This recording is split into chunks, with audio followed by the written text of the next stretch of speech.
और चलिए news blast bulletin की शुरुआत करेंगे। वित्त मंत्री निर्मला सीतारमण के खिलाफ दर्ज होगी एफआईआर। बेंगलुरु की विशेष प्रतिनिधि कोर्ट ने आदेश दिए हैं। चुनावी बॉन्ड के जरिए कथित जबरन वसूली के मामले में एफआईआर दर्ज करने का आदेश दिया। आपको जानकारी दे दी, जन अधिकार संघर्ष परिषद के सह अध्यक्ष आदर्श अय्यर ने मांग की थी। याचिकाकर्ता ने अपनी शिकायत में कहा था चुनावी बॉन्ड के जरिए डरा धमकाकर जबरन वसूली की गई है। इस याचिका पर सुनवाई करते हुए अदालत ने तिलक नगर पुलिस को दिया आदेश। वैसे भी सीतारमण और अन्य के खिलाफ यहां पर एफआईआर दर्ज होगी। मामले की सुनवाई 10 अक्टूबर तक के लिए स्थगित की गई है। ये बड़ी जानकारी आपको दे रही है। देखिए, इस याचिका पर सुनवाई हुई है। सुनवाई करते हुए अदालत ने तिलक नगर पुलिस को आदेश दिए हैं। अब ऐसे में सीतारमण और अन्य के खिलाफ यहां पर एफआईआर दर्ज होगी। इस पूरे मामले को अगर समझा जाए तो मामले की सुनवाई 10 अक्टूबर के लिए स्थगित कर दी गई है। तो ऐसे में देखिए, अब 10 अक्टूबर तक इंतजार यहां पर करना होगा। वो इसलिए क्योंकि अगली जो सुनवाई है वो 10 अक्टूबर को होगी।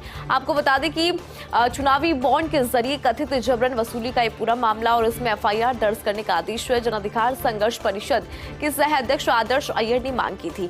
याचिकाकर्ता ने अपनी शिकायत में कहा था चुनावी बॉन्ड के जरिए डरा धमकाकर जबरन वसूली की गई है। इस याचिका पर सुनवाई करते हुए अदालत ने तिलक नगर पुलिस को अब आदेश दिए हैं।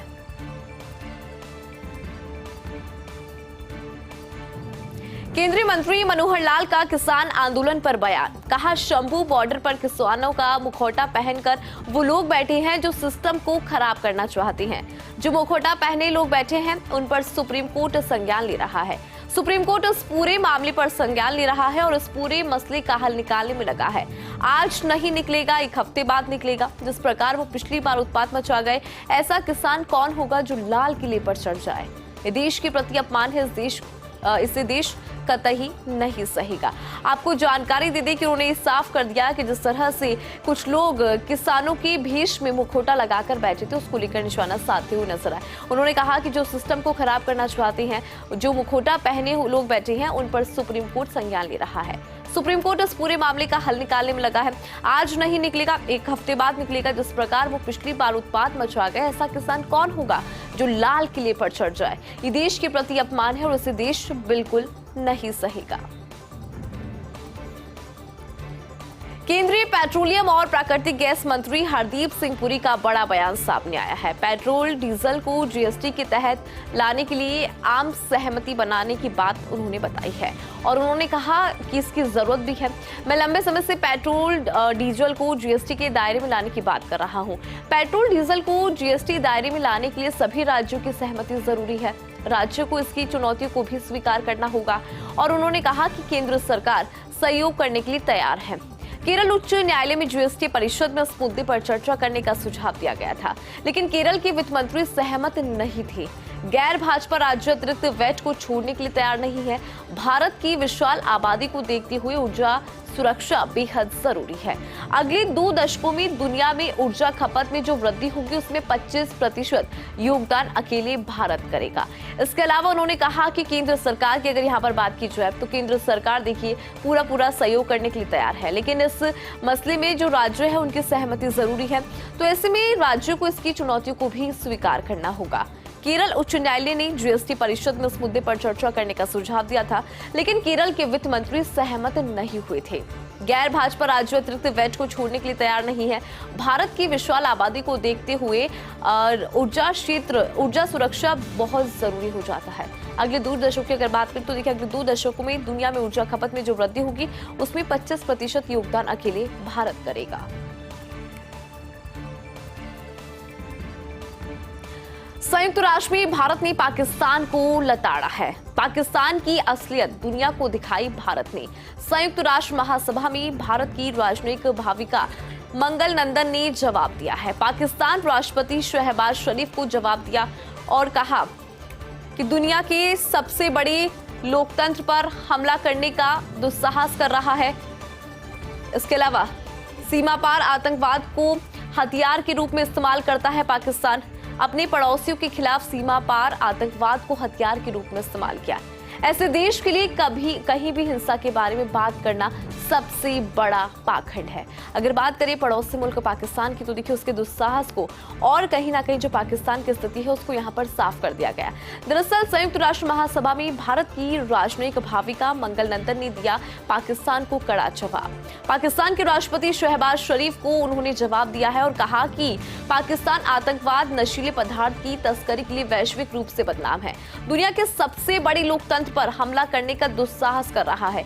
सीमा पार आतंकवाद को हथियार के रूप में इस्तेमाल करता है पाकिस्तान। अपने पड़ोसियों के खिलाफ सीमा पार आतंकवाद को हथियार के रूप में इस्तेमाल किया गया। ऐसे देश के लिए हिंसा के बारे में बात करना सबसे बड़ा पाखंड उन्होंने बताया।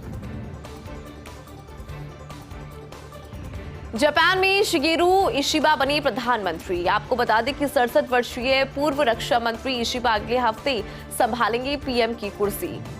जानकारी दे दे, सत्तारूढ़ लिबरल डेमोक्रेटिक पार्टी ने मतदान के जरिए नया नेता चुना है। पार्टी के इस चुनाव में 2 महिलाओं सहित 9 उम्मीदवार मैदान में थे। वर्तमान प्रधानमंत्री फूमियो किशिदा घिरी भ्रष्टाचार के आरोप से अगले आम चुनाव से पहले पार्टी करना चाहती थी बदलाव, ताकि अगले चुनाव हासिल कर सके जनता का विश्वास। क्योंकि अब जो अगला चुनाव होना है उससे पहले यहाँ पर एक बड़ा चैलेंज था, और वो चैलेंज ये था कि विश्वास जो जनता का है वो वापस यहाँ पर लिया जा सके। क्योंकि देखिए किशिदा की अगर बात करें तो भ्रष्टाचार के तमाम आरोप उन पर लगे थे, जिसके बाद अगले हफ्ते जो है पीएम की कुर्सी संभाल लेंगे शिगेरू इशिबा। प्रधानमंत्री होंगे जापान के नए, क्योंकि जो अभी प्रधानमंत्री है वहां की किशिदा, उन पर कई तरह के आरोप है। ऐसे में पार्टी के लिए ये बड़ा मसला था कि जब आगे चुनाव होंगे तो उससे पहले कैसे जनता का जो मत है, जनता का कैसे भरोसा वापस जीतना है। अगले आम चुनाव से पहले पार्टी करना चाहती थी बदलाव, ताकि अगले चुनाव तक जनता का विश्वास वापस से यहाँ पर हासिल किया जा सके। रिकॉर्ड उत्पादन फिर भी दामों में बढ़ोतरी। देश में सोयाबीन, प्याज, खाद्य तेल, गेहूं का रिकॉर्ड उत्पादन, लेकिन अति आवश्यक खाद्य वस्तु के दाम बढ़ रहे हैं लगातार। सोयाबीन तेल 2 हफ्ते के भीतर 30% तक महंगा हो चुका है। प्याज के दामों की बात करें तो 2.5 गुना तक बढ़ोतरी हो चुकी है, और आटा पिछले 6 महीने में 7 रुपए से ज्यादा महंगा हुआ है। 23-24 के सीजन में रिकॉर्ड 11.292 करोड़ टन गेहूं का उत्पादन हुआ। सरकार ने किसानों को थोड़ी राहत जरूर दी, लेकिन मुनाफाखोरों ने बाजार में ज्यादा जो दाम है वो बढ़ा दी है। अब सवाल यहाँ पर कि इन तमाम चीजों का उत्पादन अच्छी मात्रा में हो रहा है, उसके बाद भी क्यों इनके दामों में लगातार बढ़ोतरी हो रही है। देखिए रिकॉर्ड उत्पादन के बाद भी दामों में बढ़ोतरी नजर आ रही है। देश में सोयाबीन की अगर बात करें, प्याज की अगर बात करें, खाद्य तेल, गेहूं जो है उसका रिकॉर्ड उत्पादन है, लेकिन अति आवश्यक खाद्य वस्तु के दाम लगातार बढ़ रहे हैं। सोयाबीन तेल 2 हफ्ते के भीतर 30% तक महंगा हुआ है। प्याजों के दाम की भी बात करते हैं तो 2.5 गुना तक बढ़ोतरी यहाँ पर हुई। आटा पिछले 6 महीने में 7 रुपए से ज्यादा महंगा हुआ, और 23 और 24 के सीजन में रिकॉर्ड 11.292 करोड़ टन गेहूं का उत्पादन हुआ। सरकार ने किसानों को राहत दी, लेकिन जो मुनाफाखोर है उन्होंने बाजार में इन सभी चीजों को कहीं ना कहीं दाम बढ़ा दिए हैं। विदेशों में बढ़ रही वंदे भारत ट्रेन की मांग। आपको बता दें कि चिली, कनाडा, मलेशिया जैसे देशों ने रुचि दिखाई है। वंदे भारत एक्सप्रेस ट्रेन का डिजाइन आ रहा है उनको काफी ज्यादा पसंद। कम लागत की वजह से भी जो और देश है उनको ये आकर्षित कर रही है। और देखिए जो और देश है दूसरे देशों में निर्मित ऐसी ट्रेनों की कीमत 160 से 180 करोड़ रुपए के आसपास आती है, जबकि वंदे भारत ट्रेन हमारे यहाँ पर 120 और 130 करोड़ रुपए तक है। वंदे भारत को 0 से 100 किलोमीटर प्रति घंटा तक पहुंचने में लगते हैं सिर्फ 52 सेकेंड, जबकि जापान की अगर बुलेट ट्रेन की बात करें तो उसको यहाँ पर 54 सेकंड लगते हैं। तो जो और देश है उनको कहीं ना कहीं आकर्षित करती हुई नजर आ रही है, क्योंकि कीमत के मुताबिक भी भारत की जो कीमत है इसमें वंदे भारत की वो उनकी कीमत से बहुत ज्यादा कम है। इसके अलावा देखिए किस तरह से बहुत ही कम समय के अंदर ये रफ्तार पकड़ लेती है, जबकि 52 सेकंड का समय यहाँ पर लगता है। और जापान की अगर बात करें, क्योंकि जापान की जो बुलेट ट्रेन है उसको यहाँ पर 54 सेकंड लगती है। ऐसे में वंदे भारत ट्रेन और भी देशों को काफी ज्यादा पसंद आ रही है।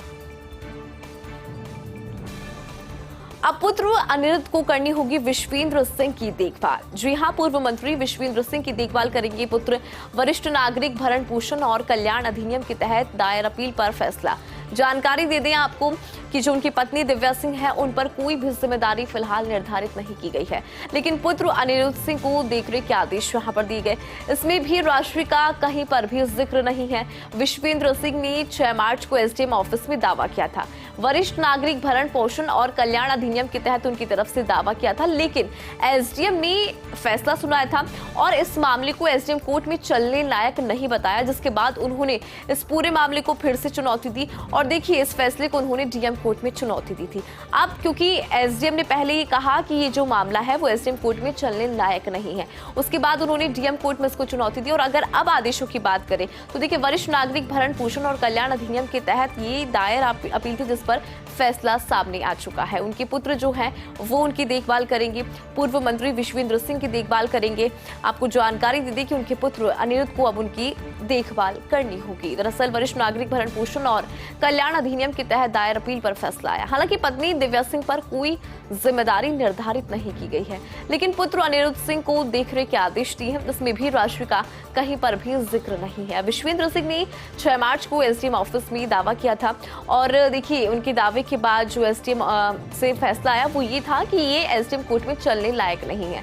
इसके बाद उन्होंने फिर से इस फैसले को चुनौती दी, डीएम कोर्ट में चुनौती दी और उसके बाद अब फैसला सामने आ चुका है। गांधीनगर रेलवे स्टेशन का नाम बदलेगा, खातीपुरा स्टेशन का भी नाम बदला जाएगा। रेल मंत्री अश्विनी वैष्णव ने जयपुर दौरे के दौरान कहा था कि नाम बदलने को लेकर उन्होंने यहां पर साफ कहा था, और क्या कुछ कहा वो एक बार जान लेते हैं। दोनों स्टेशनों को लेकर लोगों में बड़ा असमंजस है। गांधीनगर स्टेशन को लोग अहमदाबाद का गांधीनगर समझ लेते हैं, जबकि खातीपुरा अगले साल तक बन जाएगा जयपुर का पहला टर्मिनल स्टेशन। ऐसे में दोनों स्टेशनों के नाम जो हैं वो नए रखे जाए, क्योंकि यहाँ पर गांधीनगर रेलवे स्टेशन का भी उन्होंने जिक्र किया और कहा कि गांधीनगर रेलवे स्टेशन को लोग गुजरात का गांधीनगर समझ लेते हैं। ऐसे में इन दोनों स्टेशन के नाम यहाँ पर बदले जाएंगे। खातीपुरा स्टेशन का भी नाम यहाँ पर बदला जाएगा। रेल मंत्री अश्विनी वैष्णव जयपुर के दौरे पर थे, उन्होंने क्या कुछ इस दौरान कहा था वो जरा जान लेते हैं। दरअसल उन्होंने कहा कि दोनों स्टेशन को लेकर लोगों में बड़ा असमंजस है। गांधीनगर स्टेशन को लोग अहमदाबाद का गांधीनगर समझ लेते हैं, जबकि खातीपुरा अगले साल तक बन जाएगा जयपुर का पहला टर्मिनल स्टेशन। ऐसे में दोनों स्टेशनों के नाम नए रखे जाएंगे।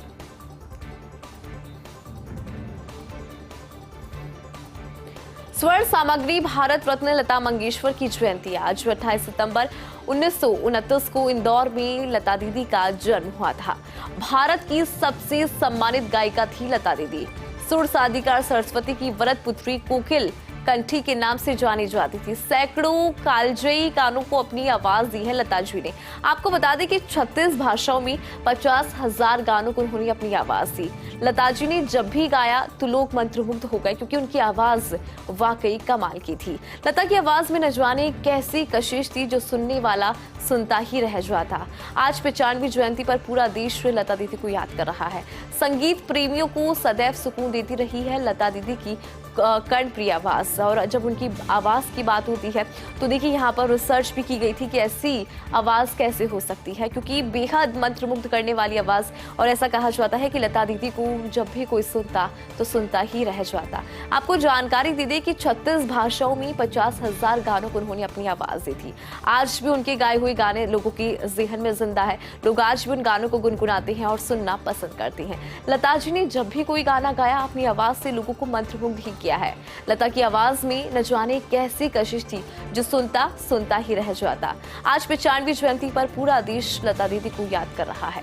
संगीत प्रेमियों को सदैव सुकून देती रही है लता दीदी की कर्णप्रिय आवाज।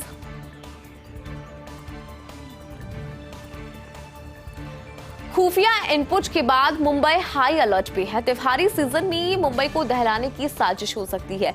खुफिया इनपुट के बाद पुलिस और सुरक्षा एजेंसीज हाई अलर्ट पर है। देखिए, आतंकवादी खतरों के अलर्ट को देखते हुए सुरक्षा व्यवस्था सख्त यहां पर कर दी गई है। धार्मिक स्थल और अन्य भीड़ भाड़ वाली जगह पर सुरक्षा के पुख्ता इंतजाम। सभी डीसीपी को अपने अपने जोन में सिक्योरिटी अरेंजमेंट्स पर विशेष फोकस रखने का यहां पर निर्देश दिया है, क्योंकि आगामी समय में त्योहार है या यूं कहें त्योहारी सीजन है। ऐसे में सुरक्षा व्यवस्था को लेकर यहां पर अलर्ट है पूरी मुंबई। और जानकारी आपको दे दें कि यहां पर खुफिया इनपुट मिला है, जिसके बाद मुंबई हाई अलर्ट पर है। त्योहारी सीजन में मुंबई को दहलाने की साजिश हो सकती है। खुफिया इनपुट के बाद पुलिस और सुरक्षा एजेंसीज की अगर बात करें तो अलर्ट पर है। आतंकवादी खतरों के अलर्ट को देखते हुए सुरक्षा व्यवस्था चाक चौबंद है, सख्त कर दी गई है। धार्मिक स्थल और अन्य भीड़-भाड़ वाली जगह पर सुरक्षा के पुख्ता इंतजाम नजर आ रही हैं। सभी डीसीपी को अपने अपने जोन में सिक्योरिटी अरेंजमेंट्स पर विशेष फोकस रखने को कहा गया है।